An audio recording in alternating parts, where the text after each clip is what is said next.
Today our topic is all about substitution box.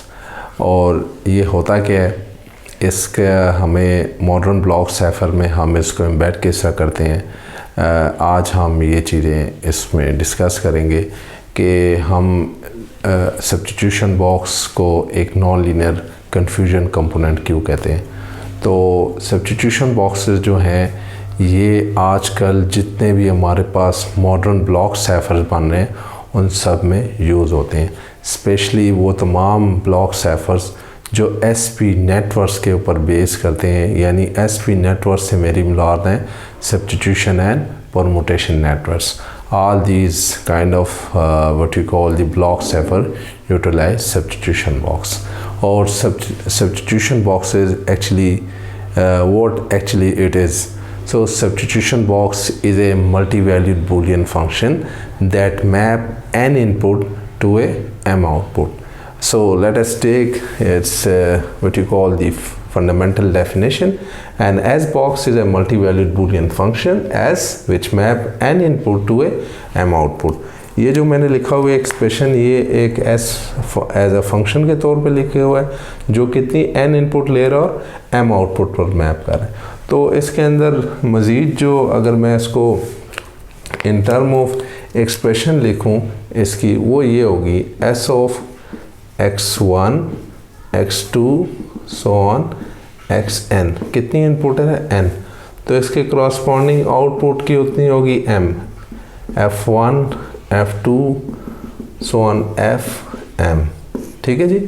कुछ books में इसको y1 y2 up to ym भी लिखा था, लेकिन ये जो आउटपुट बूलियन फंक्शन है ये इटसेल्फ डिपेंड करती है आपकी इनपुट वेक्टर्स के ऊपर।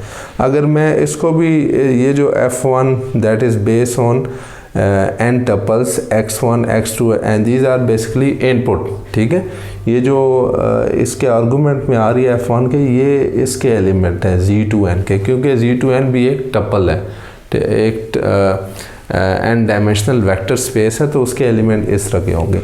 तो f1 अगर मैं बात करूं तो ये क्या है z2n से z2 के ऊपर है। ठीक है जी।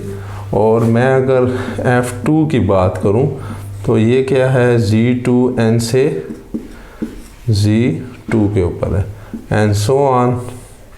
अगर मैं fm की बात करूं तो fm मेरे पास किस तरह का फंक्शन होगा, this is again A one single valued Boolean function. Single valued क्यों कहते हैं, क्योंकि बहुत ज़्यादा इनपुट को उठा के वो सिंगल वैल्यूड पर मैप करता है। तो इंडिविजुअल जो बूलियन फंक्शन है वो सिंगल वैल्यूड बूलियन फंक्शन कहलाएगा एस बॉक्स है। तो इसकी जिस हमने बात की this is non linear confusion component. जो ये जो एस बॉक्स होगा दैट ये इटसेल्फ जो है ये जो लीनियरिटी प्रॉपर्टी होती है इसकी ये कभी भी नहीं सेटिस्फाई करेगा। ठीक है, ये वाला प्रॉपर्टी ये सेटिस्फाई नहीं करेगा because you know what S box is a non linear component. जो ये सेटिस्फाई कर लेगा उसको हम ब्लॉक साइफर की कंस्ट्रक्शन में उस तरह के एस बॉक्स को इस्तेमाल नहीं कर सकते। तो let us take one example, like for example I have one boolean function from s z2 to z2। ठीक है जी। तो 2 तो यानी दो इनपुट को दो आउटपुट पर मैप कर रहे हैं। तो इसको अगर मैं एक्सप्रेशन फॉर्म में लिखूं तो ये मेरे पास कुछ इस तरह का वो बन रहा है x1 XOR with x2 with x2। ठीक है जी। यानी पहला कंपोनेंट किस तरह आ रहा है, इन दोनों की XOR करो और दूसरा component as it is x2 को y कंपोनेंट ऑर्डर पेयर का y कंपोनेंट प्लेस कर देना। तो ये दो इनपुट हैं और दो ही आउटपुट आ रही हैं। तो इसका अगर आप टेबल ड्रा कर लें तो मेरे पास आर्गूमेंट में दो वैल्यूज़ हैं। तो मेरे पास जो इनपुट होगी इनपुट्स वो क्या होंगी x1 x2 होगी। ठीक है, तो अगर मैं इसमें x1 x2 की बात करूँ 0 0 1 1 0 1 0 1, तो अगर मैं इसके ऊपर अगर एस अप्लाई करूँ तो एस क्या है मेरे पास, एस क्या है x1 x2 यानी x1 XOR with x2 comma x2, ठीक है जी। तो ये इन दोनों की जो इनपुट है उसके ऊपर जो ऑपरेट होने के बाद जो रिज़ल्ट आएगा, यानी पहले दो को XOR कर दो, पहला कंपोनेंट किस रहेगा, इन दोनों को x1 x2 के XOR कर दो, दूसरा कंपोनेंट किस रहेगा x2 एज। तो पहले दो को XOR करने के बाद 0, दूसरा कंपोनेंट एज इट इज़, पहले दो को XOR करने के बाद 1, दूसरा कंपोनेंट एज इट इज़, पहले दो को XOR करने के बाद 1, दूसरा कंपोनेंट एज इट इज़। इन दो को XOR करें तो 0 हो जाएगा और दूसरा कंपोनेंट एज इट इज़।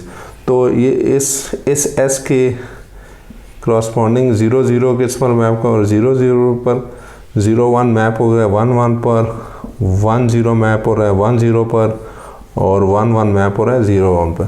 एक चीज़ डियर स्टूडेंट्स, अगर आप देखें तो एस बॉक्स की जो आउटपुट है वो डिस्टिंक्ट होनी चाहिए, यूनिक होनी चाहिए, उनमें कोई रिपीटिशन नहीं होनी चाहिए। तो ये हमारे पास एक एस बॉक्स है, लेकिन अब हमने ये फाइंड आउट करना है कि आया कि ये एक नॉन लीनियरिटी की कंडीशन सेटिस्फाई करता है कि नहीं, जो हमने ये मल्टी वैल्यूड बूलियन फंक्शन लिया ये नॉन लीनियर है कि नहीं। ये तो एक मल्टी वैल्यूड बूलियन फंक्शन तो हो गया, लेकिन S box is not just a multi valued Boolean function, it is also a confusion on non-linear component, multi-valued Boolean function with non-linear component, that it does not satisfy this condition। तो अगर हम इसको देखना चाहते हैं कि ये जो हमारा एस बॉक्स है ये नॉन लीनियरिटी की कंडीशन सेटिस्फाई कर रहा है कि नहीं कर रहा, तो उसके लिए हम ये करेंगे कि लेट से मेरे पास इनपुट का जो सेट है उसको मैं लेट से ए बोल देता हूँ, ठीक है। ये जो इनपुट्स हैं इसमें कौन सी 0 0 और 0 1 1 0 एंड 1 1, ठीक है जी। तो ये मेरे पास ये वाला सेट मैंने पूरा लिखा है, ये इनपुट वाला सेट जो है, तो आउटपुट तो मेरे पास ये वाला सेट आ गया ना ये पूरा। तो मैं लेट से देखता हूँ इसमें से दो एलिमेंट लेट से उठाता हूँ ए में से, कोई भी दो वेक्टर 0 0 और y मैं उठा लेता हूँ 0 1। तो अगर मैं इसके ऊपर s अप्लाई करूँ, यानी s ऑफ 0 0, यानी s 0 0 पर आउटपुट क्या थी 0 0। अच्छा s ऑफ y क्या है मेरे पास, यानी s ऑफ 0 1 पर आउटपुट क्या है इसकी, जब 0 1 पर आउटपुट मेरे पास 1 1 है, ठीक है जी। और सिमिलरली मुझे और क्या चाहिए, एक ये साइड तो मैंने कैलकुलेट कर लिया है, अब मैंने ये वाली साइड, इसके लिए ये s of x XOR y calculate करने के लिए मैंने पहले इन दोनों को XOR करना है, यानी x XOR y करना है, ठीक है। यानी 0 0 XOR विद 1 1, तो रिज़ल्ट क्या आ जाएगा, 0 को 0 में 1 को 0 के साथ, 0 को फिर 1 के साथ बिट वाइज एडिशन करेंगे तो रिज़ल्ट अगेन 1 1 आ जाएगा। अब इसके ऊपर मैं अप्लाई करूँगा s ऑफ x y, यानी s ऑफ 1 1, s ऑफ 1 1 के क्रॉसपॉन्डिंग आउटपुट क्या है हमारी, 1 1 के क्रॉसपॉन्डिंग मेरे पास आउटपुट क्या हो जाएगी, s ऑफ 1 1 के क्रॉसपॉन्डिंग मेरे पास आउटपुट जो है 1, जब ये दोनों 1 1 होंगे तो मेरे पास आउटपुट 0 1 होंगे, ठीक है। तो अब ज़रा हम देख लेते हैं कि इन दोनों को XOR करना है, यानी s ऑफ ये जो मैंने कैलकुलेट किया है और ये वाला जो मैं कैलकुलेट करूँगा, ये दोनों क्या इक्वल हैं। अगर इक्वल नहीं होंगे तो तब हम इसको किसी भी non linear component of block cipher में इस्तेमाल कर, अगर इक्वल नहीं होंगे, अगर इक्वल होंगे तो फिर हम इस्तेमाल नहीं कर सकते क्योंकि ये लीनियर बूलियन फंक्शन बन जाएगा।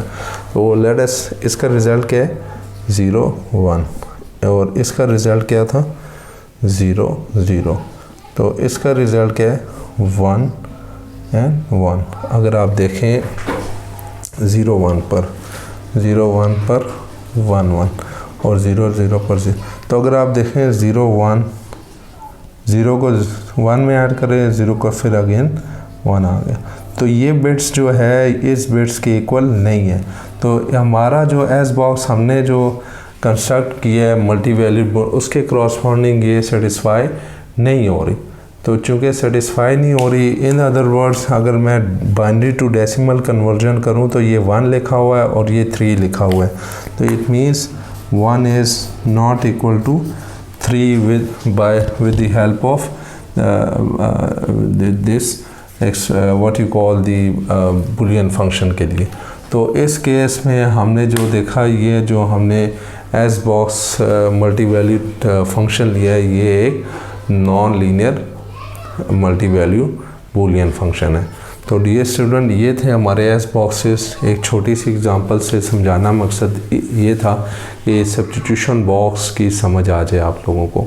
और एक्चुअली सब्स्टिट्यूशन बॉक्स होता क्या है, ये एक नॉन लीनियर कन्फ्यूजन कंपोनेंट। अगर ये प्रॉपर्टी सेटिस्फाई हो जाती तो हम इसको फिर नॉन लीनियर कन्फ्यूजन कंपोनेंट नहीं बोल सकते थे, बल्कि ये लीनियर हो जाता। और जो कंसेप्ट है एस बॉक्स और पी बॉक्स का, तो एस बॉक्स का मेनली कंसेप्ट ये है कि it must be a non linear component, it should not be a linear. And the concept of P box is linear component, क्योंकि permutation linear होती हैं, नॉन लीनियर नहीं होती। लेकिन जो सब्स्टिट्यूशन होती हैं it should be always non linear. I hope this lecture is quite fruitful for you people. Till then, Allah Hafiz. May Allah bless you all.